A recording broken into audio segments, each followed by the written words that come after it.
Hey everyone, welcome to This Explainer. What if I told you that one of the most breathtakingly beautiful places on Earth is also one of its most heavily disputed? We're talking about Kashmir. You probably hear the name all the time in the news, but it's actually kind of rare to grasp the sheer geopolitical paradox at play here. It's literally a region of immense natural beauty that's caught right in the crosshairs of some serious historical tension. There's a reality we often completely miss when we're just mindlessly scrolling our feeds. Behind the headlines are real families, real struggles, and a story that continues to shape the lives of millions. So here's what I'm asking of you today. Before you form any opinions, stick with me to the end of this explainer. This story is way more complex and honestly holds a lot more human gravity than most folks realize. We really need to look past the breaking news alerts to see what's actually happening on the ground. All right, here's our roadmap for today. We're covering 1. A beautiful, disputed region. 2. Current developments and unrest. 3. Impact on ordinary people. 4. Historical context since 1947. And finally, 5. Dialogue and lasting peace. Okay, let's dive right in. Section 1. A beautiful disputed region. The geopolitical paradox. So, Kashmir sits squarely at the center of decades-long political and territorial tensions between India and Pakistan. But why? Well, to get why this tension is so deeply entrenched, we have to look at the geography. Nestled right there in the Himalayas, Kashmir isn't just a line on a map, it's a crucial strategic crossroads in South Asia. And crucially, it's the geographic origin of major river systems.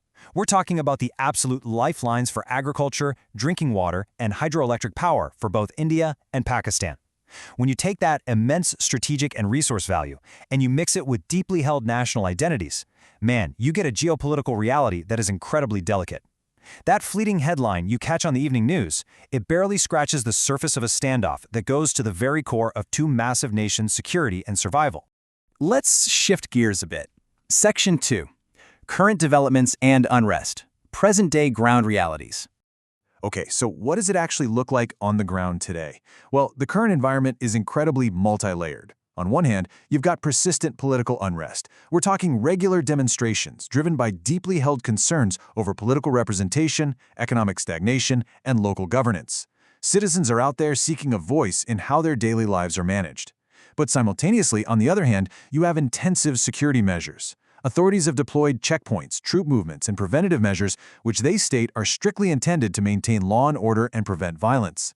It's a really complex, ongoing interplay between civilian demands for political agency and the state's apparatus for maintaining security. And it's essential to recognize that different groups experience this reality in vastly different ways. Which brings us to Section 3, Impact on Ordinary People, the Human Toll. Let's step back from the high-level politics for a second. Think about your own daily routine. Now imagine if your local schools were just suddenly suspended, meaning kids lose crucial months of their education. Or imagine if local businesses had to shutter their doors with zero warning, leaving daily wage earners completely unable to feed their families. Transportation halts, which makes a standard medical emergency incredibly dangerous. And communication lines, they go dark. Imagine not being able to pick up your phone just to check if your kid made it home safely. When you take these disruptions to education, businesses, transportation, and communication, and you stack them up, they compound into a massive emotional and economic burden.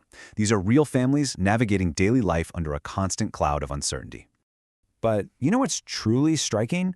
Despite all of that disruption, the resilience of the people there is just incredible. Beneath all the political debates, the protests, the security checkpoints, there's this shared, fundamental desire to live peacefully and securely. The core human element doesn't change. Residents of Kashmir simply want what pretty much anyone else in the world wants, right? A safe, stable daily life where they can raise their kids, go to work, and actually plan for a future without that looming shadow of instability. Moving on to Section 4, Historical Context since 1947, Roots of the Dispute. Because to understand why that peace has been so elusive, we have to look back.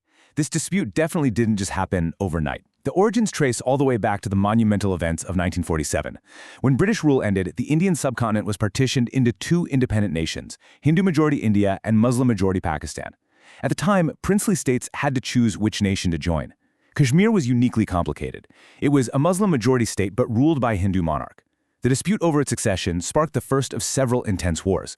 Over the subsequent decades, a ceasefire line was established, which we now know as the line of control, but the foundational disagreement was never resolved. Fast forward to the present day, and both India and Pakistan maintain completely different, deeply entrenched official positions regarding the territory's sovereignty. And crucially, the voices and desires of the Kashmiri people themselves remain incredibly diverse. There really isn't a single unified narrative. So, how do we move forward? Let's look at Section 5, Dialogue and Lasting Peace, the Future Outlook. Moving forward from almost 8 decades of tension requires some vital building blocks. Step 1. Establish dialogue. Without open, consistent communication channels between everyone involved, any chance of progress just immediately stalls out. Step 2. Ensure stability. You've got to create a baseline environment where that everyday life we just talked about, the schools, the businesses, the communication, can actually function normally again. Step 3 is an absolute fundamental requirement. Respect human life. Dignity has to come way above any political maneuvering. And finally, Step 4. Find peaceful solutions. Achieving this isn't just about getting signatures on a treaty, right? It requires profound systemic empathy and the incredibly slow, difficult work of rebuilding trust block by block across a historically fractured region. And that brings us to our final thought for this explainer. What will it take to ensure a future where the people of Kashmir live in peace and dignity? It's a question that really demands our reflection. It goes way beyond drawn borders and official state positions, straight to the heart of our shared humanity. Thank you so much for taking the time to unpack this topic with me today. Keep learning, keep asking those thoughtful questions, and remember to never forget the human stories behind the headlines.